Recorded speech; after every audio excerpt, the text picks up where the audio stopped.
je suis tout à fait ravie de vous présenter aujourd'hui Nathalie Barange, que je vous demande d'accueillir.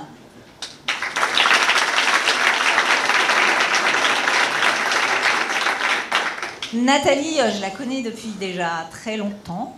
On ne dira pas combien parce que c'est illégal maintenant. Parce que j'ai eu le plaisir de travailler dans un très grand groupe qui s'appelle Thales pendant longtemps et que Trixel, la société dont va nous parler Nathalie, est une joint venture entre Thales, Siemens et Philips. Elle vous en parlera mieux que moi, mais ce qui est intéressant dans ce modèle d'entreprise, c'est que c'est à la fois une entreprise qui a une grosse pression du marché, parce que c'est du civil, et vraiment du civil, donc avec une pression sur les prix qu'on connaît bien, mais en même temps, c'est une entreprise qui est un peu assez indépendante des trois grosses structures qui la parrainent, ce qui permet de faire pas mal d'expériences. Et c'est pour cette raison que moi, j'ai toujours eu grand plaisir à travailler et avec Trixel et avec Nathalie, parce que pour moi, c'était vraiment une entreprise apprenante et toujours prête à essayer des choses nouvelles, à accepter de se planter et à en apprendre quelque chose.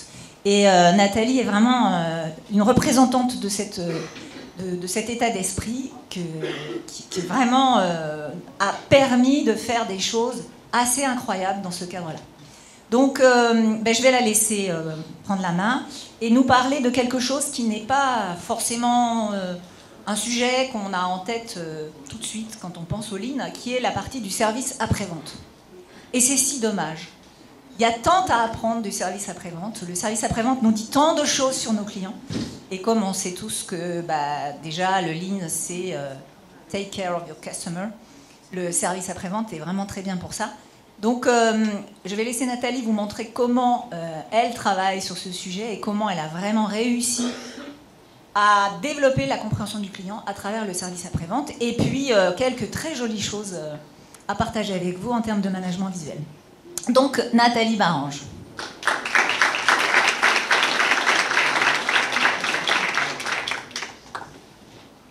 Merci beaucoup, Cécile. Bonjour à tous. Alors, je suis ravie d'être parmi vous aujourd'hui pour vous parler du service après-vente et vous raconter comment je cherche à le développer à Trixel. Alors, je vais commencer par présenter Trixel. Donc, on a la chance d'avoir sur le site les activités de conception, de production et de service après-vente de nos produits. Donc, c'est un levier d'apprentissage qui est formidable, d'avoir les trois ensemble réunis sur le même site, et je vais plusieurs fois l'évoquer lors de cette présentation. Donc à Trixel, on produit des détecteurs plats numériques pour l'imagerie médicale. Donc là, vous avez sur ces photos deux exemples. Donc on a à la fois des détecteurs portables.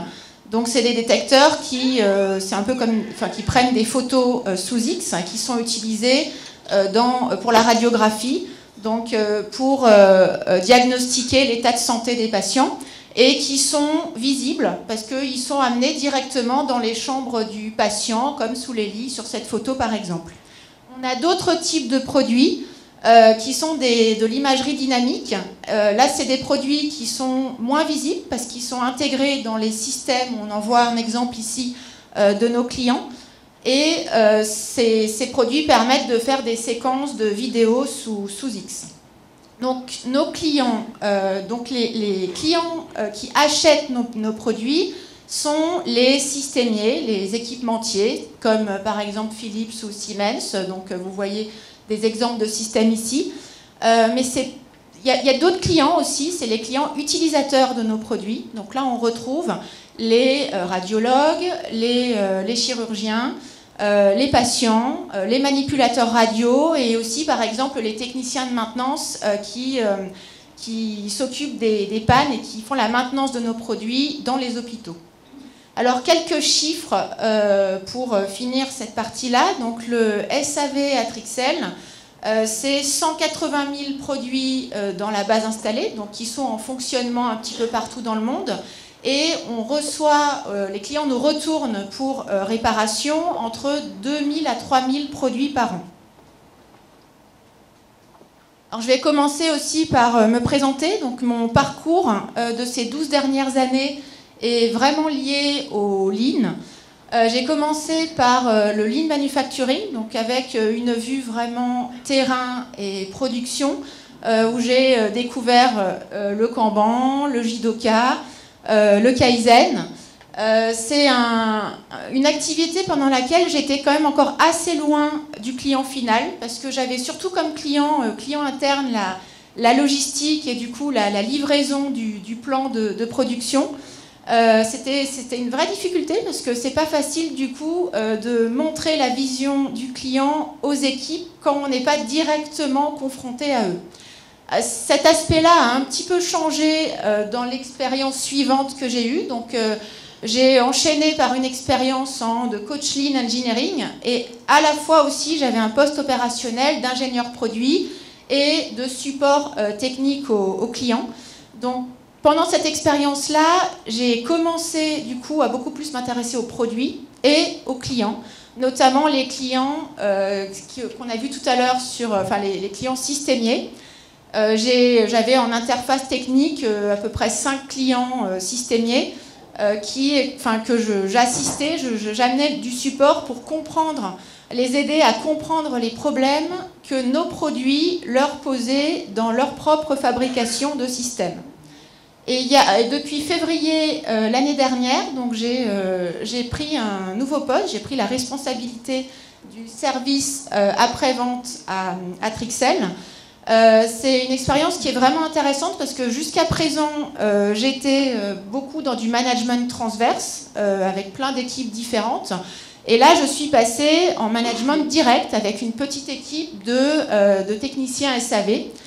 Ça a aussi été l'occasion, du coup, d'accroître considérablement mon nombre de clients avec qui j'étais en interface, parce que du coup, je suis passée de 5 à 180 000, qui correspond à autant de produits qu'on a dans notre base installée. Alors, au niveau de ce parcours Lean, j'ai, tout au long de ce parcours-là, eu des points de pivot.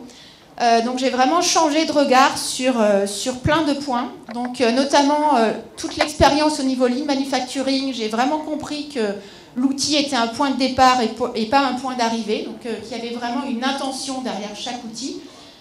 L'expérience au niveau de l'ingénierie produit, j'ai compris que chaque plainte client était vraiment une opportunité de comprendre ce qu'on n'avait pas encore compris, ce qu'on ne savait pas. Et le fait j'ai vraiment abordé de façon différente, grâce au Lean, ma prise de poste sur le SAV à Trixel, parce que j'ai déjà commencé par les clients et à m'intéresser vraiment à chacun des clients, à ne pas non plus foncer vers des solutions, ne pas vouloir tout changer tout de suite, mais prendre le temps du coup de faire le point sur ce que je savais, ce que je ne savais pas, et de chercher à comprendre du coup ce que je ne savais pas. Et le Lean m'a aussi fait aborder, je pense, complètement différemment ma posture de jeune manager.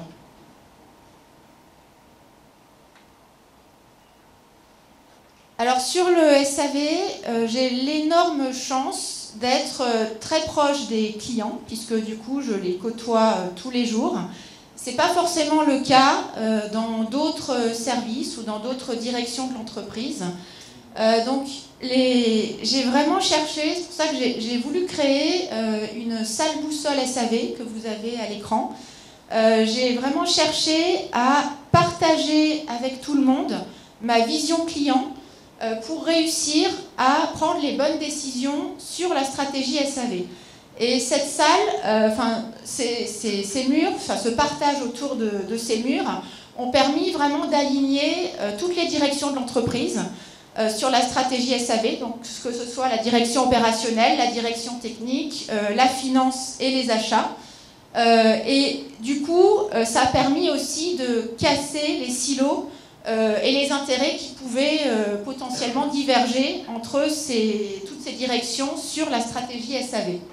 Donc je vais vous décrire un petit peu plus en détail les différents éléments de cette salle boussole. Ce que vous avez tout au bout, le premier mur, c'est vraiment la mission et la raison d'être du service SAV. Donc c'est vraiment proposer des offres de services de qualité et complètes. Donc pour faire ça, je me suis vraiment intéressée. J'ai essayé de commencer à faire des A3, donc c'est les documents que vous voyez là affichés. Et l'idée, c'était vraiment de m'intéresser aux KPI existants, de voir qu'est-ce qu'on avait réussi l'année passée, sur quoi on avait buté, de considérer aussi les changements à venir dans l'année et le plan qu'il fallait réussir, nos challenges à réussir pour l'année. Donc cette vision-là, on retrouve notamment sur les KPI, sur les mesures de ce business, de développement de business SAV. On le retrouve sur les KPI sur le tableau suivant, qui est celui-là. On s'intéresse du coup à plusieurs KPI, donc notamment le chiffre d'affaires, la marge du SAV, enfin des réparations SAV qu'on propose à nos clients, et aussi par exemple les stocks de composants qu'on a approvisionnés pour couvrir toute la fin de vie de nos produits, et notamment des produits qui ne sont plus actuellement en production. Alors ces indicateurs-là, donc il ne seraient pas suffisants en eux-mêmes parce que du coup ils ne nous permettent pas forcément de faire les bons choix de produits et de s'intéresser aux bons problèmes. Pour compléter cette vue-là sur les KPI, ça a été important d'ajouter un mur client, donc pour vraiment donner la vision sur quels sont les besoins de nos clients en termes de service. Donc là, ce qu'on retrouve, on y reviendra un petit peu plus tard aussi dans la présentation, ce qu'on retrouve, c'est vraiment les besoins par client. Et pour aller comprendre ces besoins par client, il a vraiment fallu que je travaille ma structure de communication. Parce que c'est là où, du coup, j'ai commencé par les 5 contacts que j'avais. Donc, je ne suis pas encore aux 180 000, mais en tout cas, on verra aussi tout à l'heure que j'ai quand même pas mal étendu élargi le nombre de relations clients que j'ai pu créer. En parlant et en s'intéressant du coup aux problèmes des clients, ça a été l'occasion du coup de discuter avec eux de problèmes très concrets. Donc je prends par exemple l'exemple d'un client qui nous a annoncé qu'il ne voulait plus continuer à réparer certains produits, notamment les réparations qui étaient le plus coûteuses pour lui. Ne connaissant pas la raison, j'ai cherché à la comprendre, donc à appeler ce client et à comprendre le pourquoi. Et j'ai découvert que, en fait, il arrêtait ce type de réparer ses produits parce qu'il allait bientôt arrêter, fin d'année prochaine, son service de ses propres systèmes et qu'il avait encore pas mal de stock de produits dans son service stock. Et que du coup, il arrêtait les réparations pour progressivement diminuer son service stock avant l'arrêt de service. Ce point, il a déclenché cette conversation avec ce client, plein de questions. Et déjà, on s'est rendu compte que la base installée, l'évolution de la base installée n'était pas toujours linéaire. Il y avait des fois des changements à prendre en compte, comme un arrêt de service d'un de nos produits par nos clients. Et du coup, c'était important de connaître ces points de rupture pour justement qu'on puisse aligner notre propre stratégie SAV avec la stratégie des clients. Donc, c'est ce qu'on a cherché à faire. Ça a été un point de départ de plein d'autres discussions. Donc, on a essayé de voir quelles étaient les dates et les stratégies SAV et de service de nos autres clients et aussi sur les autres produits. C'est un petit peu ce que vous voyez sur toute cette partie-là. On a cherché à comparer du coup les écarts qu'il pouvait y avoir entre nos propres dates qu'on avait estimées de fin de service de nos produits et les dates que les clients du coup avaient l'intention, les dates vers lesquelles les clients avaient l'intention d'arrêter le service de nos produits. Il y a eu pas mal d'écarts. Donc c'est vrai que des fois, on s'est rendu compte que les clients souhaitaient arrêter avant nous le service de nos produits. Donc là, il y a quand même des impacts du coup assez désastreux par rapport au nombre de pièces du coup qui vont rester dans nos stocks, puisqu'on parle de décisions qui ont été prises il y a peut-être pour certaines 10 ans en arrière. Et à l'inverse, il y a certains clients qui souhaitaient faire des extensions de services, donc utiliser encore plus longtemps nos vieux produits, parce que finalement, c'est des services qui convenaient encore tout à fait bien dans les hôpitaux. Donc là, en fait, ça a ouvert plein de questions, enfin, en tout cas, surtout beaucoup de problèmes à résoudre, puisqu'on s'est rendu compte que pour arriver à les supporter dans cette volonté d'extension de service, eh ben, il a fallu qu'on discute avec la production de la capacité de production jusqu'à la fin de service voulue par le client. Il a fallu qu'on discute aussi avec les achats des possibilités de potentiellement encore approvisionner certaines pièces pour arriver à supporter les clients. Et ça nous a fait surtout travailler plein d'options super intéressantes qu'on n'avait pas forcément explorées complètement avant d'avoir ce type de discussion, notamment en termes de, au lieu d'acheter trop de pièces, est-ce qu'on pourrait utiliser réutiliser des composants refurbish qui sont changés sur des systèmes SAV et les réutiliser sur certains autres systèmes SAV, ce qui est complètement aussi en ligne avec un des besoins clients qu'ils avaient exprimés en termes de durabilité des produits.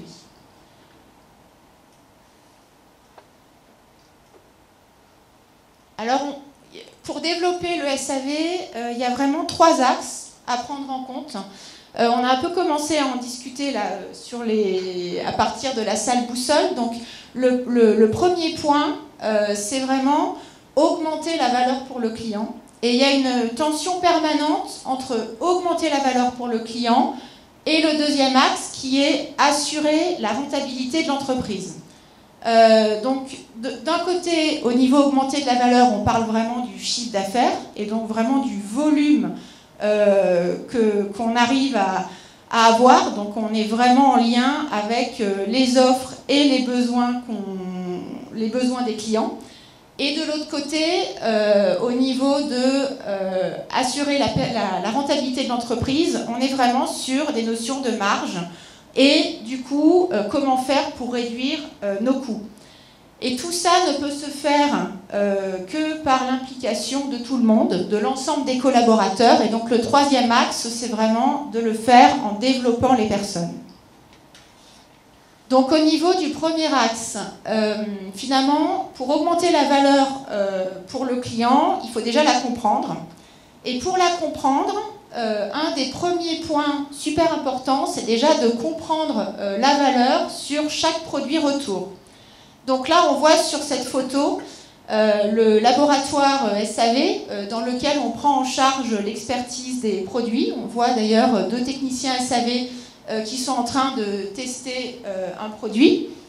Donc là, on s'intéresse vraiment à chaque retour et c'est vraiment une mine d'or d'informations sur nos produits parce que du coup les clients nous font un véritable cadeau en nous renvoyant les produits puisque c'est vraiment ce qui permet de comprendre justement ce qu'on n'a pas encore compris et ce qu'on ne sait pas sur nos produits. Donc c'est pas toujours facile d'arriver à reproduire la panne que le client a eu avec notre produit dans son système à l'hôpital.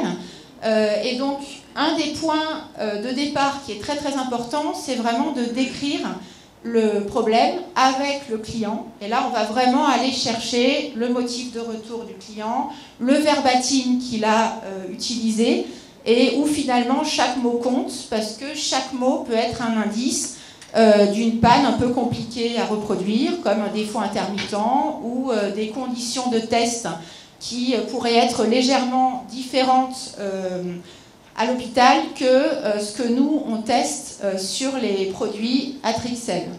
Donc une fois qu'on a décrit le problème avec le client, qu'on a réussi du coup à reproduire le défaut vu par le client, un des points vraiment importants, c'est de questionner le modèle causal.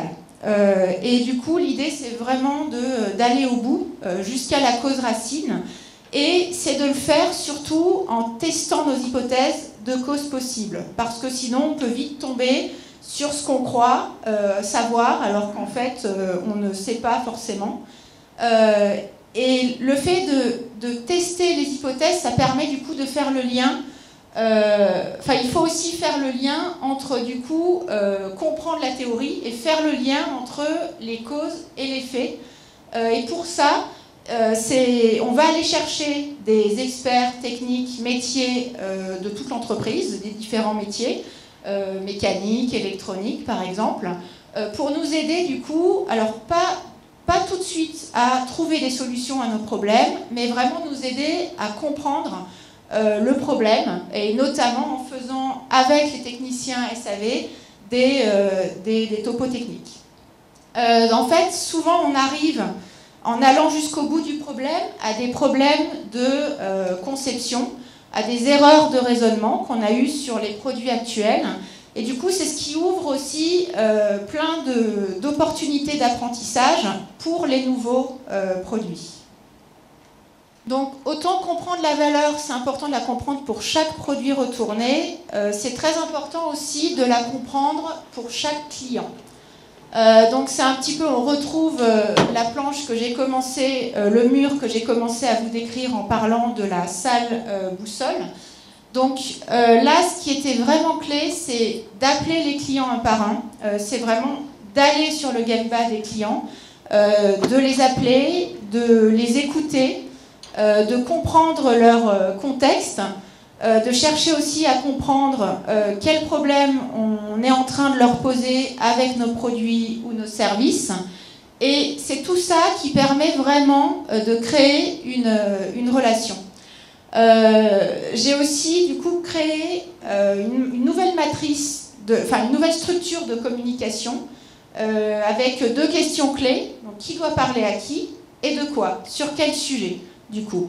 Et là, pour passer de mes 5 clients à mes 180 000, la page était quand même assez blanche, donc il a fallu frapper à la porte des clients, rebondir sur des sujets dans le questionnement, arriver à du coup créer une relation avec un client qui était du coup intéressé, qui avait d'autres intérêts sur d'autres services, etc.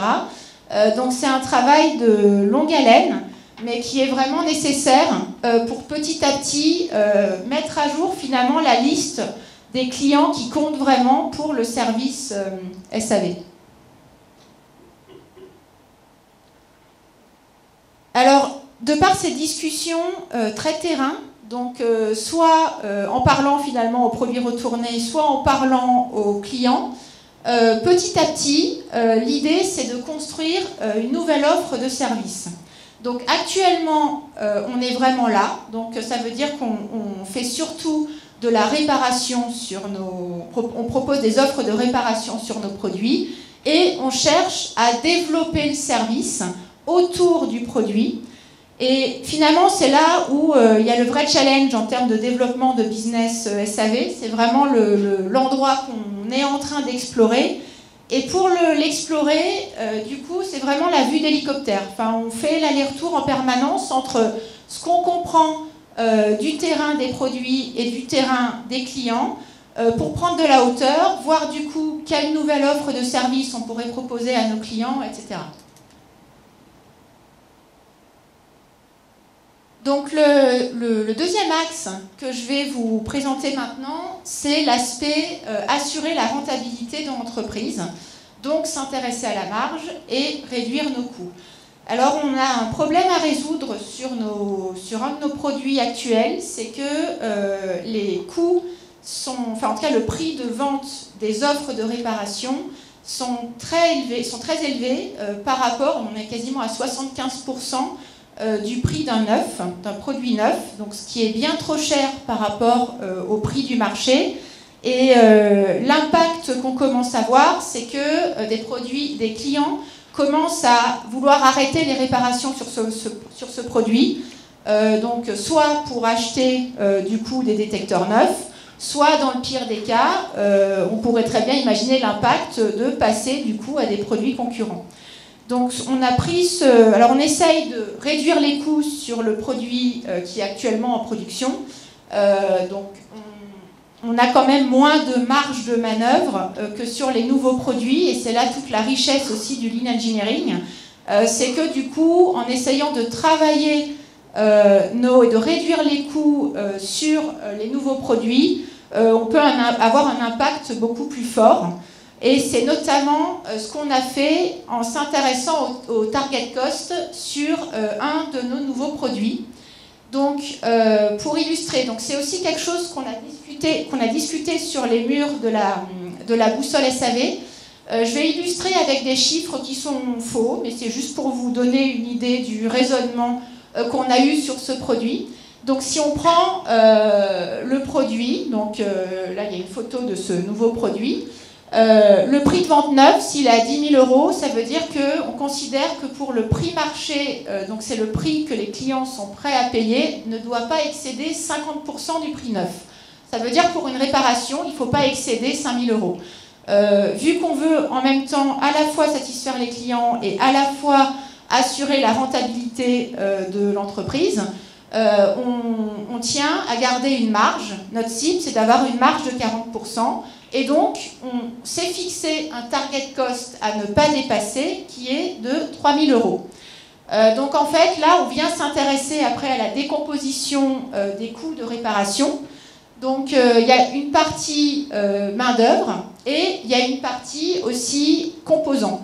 Donc là, dans l'exemple, on travaille après aussi à décomposer la partie main-d'œuvre, mais dans l'exemple, on s'intéresse surtout à la partie composants.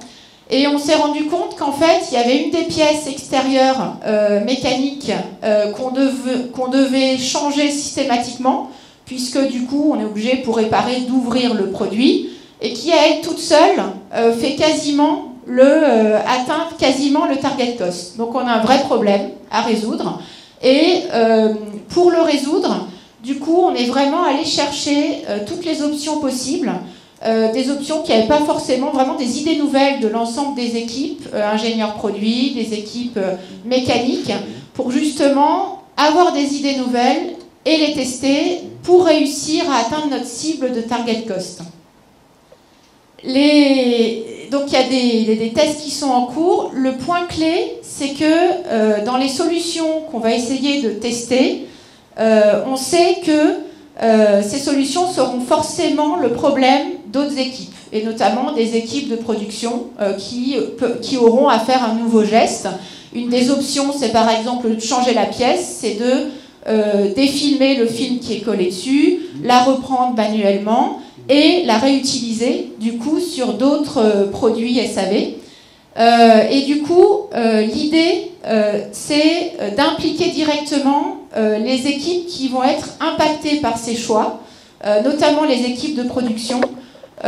Et ça permet aussi, du coup, de faire en sorte de limiter les impacts négatifs des idées nouvelles qu'on a besoin de développer pour justement atteindre ce target cost.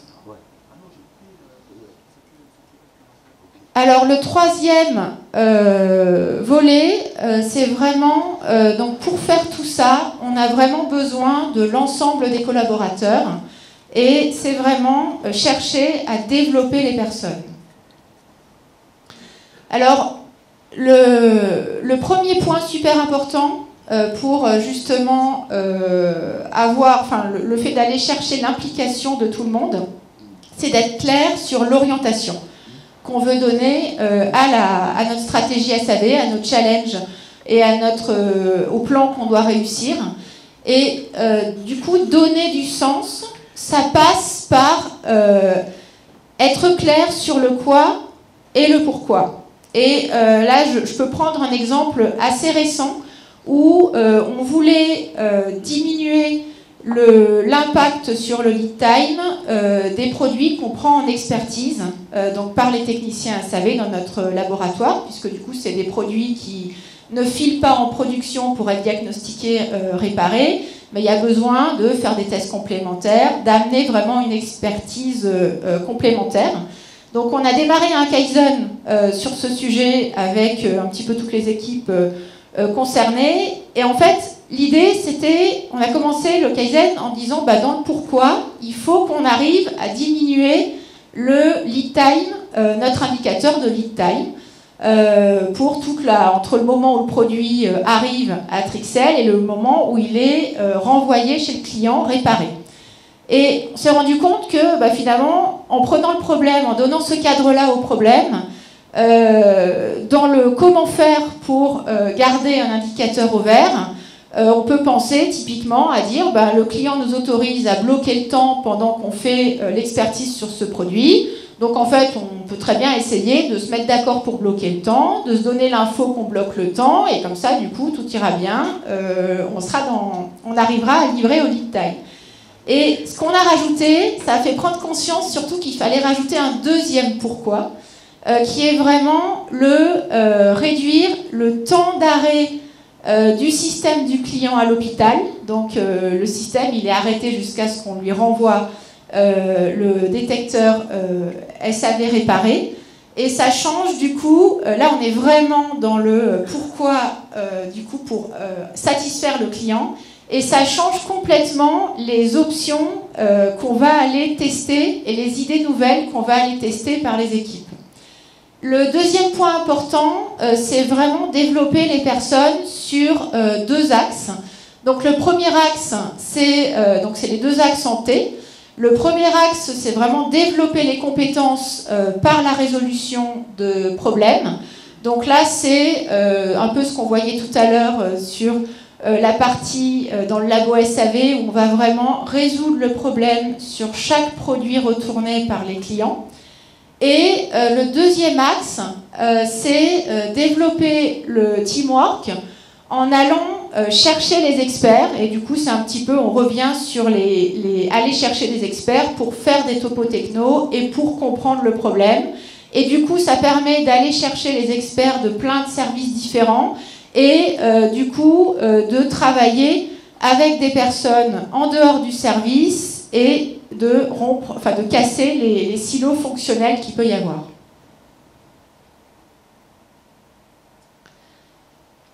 Alors, l'autre point vraiment important qu'on a travaillé avec l'équipe SAV, c'est que on a plein de challenges. On a un plan à réussir et des challenges. Et par exemple, on peut prendre un des challenges qui est pour les techniciens SAV de diviser par 2 le nombre de détecteurs qu'on retourne sans avoir confirmé la panne vue par le client. Donc c'est un des challenges clés à réussir parce que là, du coup, on touche vraiment aussi la satisfaction client derrière et leurs besoins.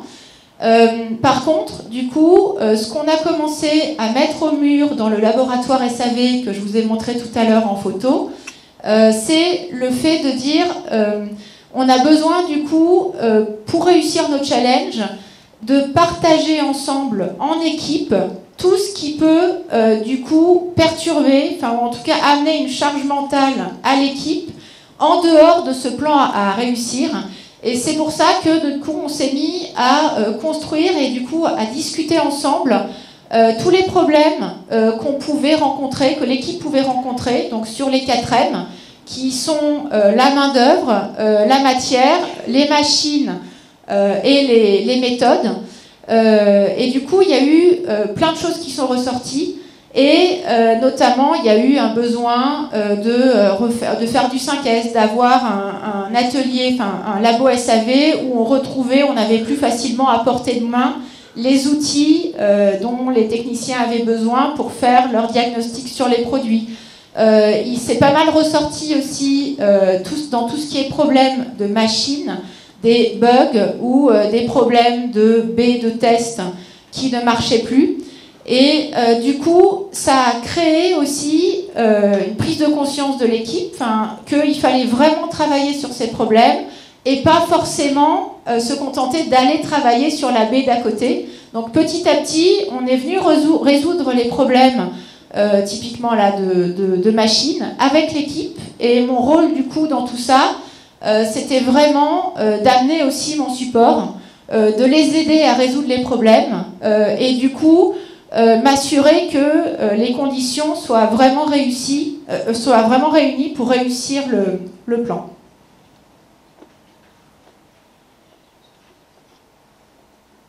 Alors le chemin, il est encore long pour arriver jusqu'aux 180 000 clients. Alors, je parlais un petit peu au début des points de pivot que j'avais eus tout au long de mon parcours Lean, et notamment la façon différente d'aborder mon nouveau poste sur le SAV avec un regard Lean. Après ces 1 an et demi sur ce nouveau poste SAV, j'ai aussi changé de regard sur les choses vraiment à réussir au niveau du service après-vente.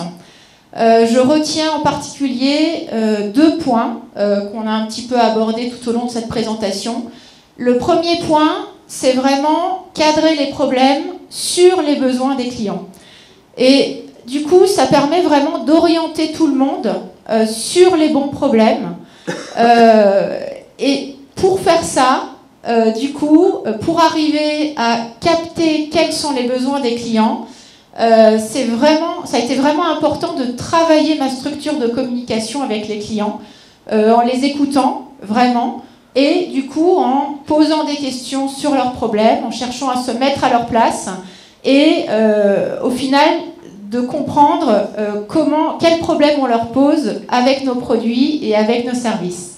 Je vous remercie pour votre attention.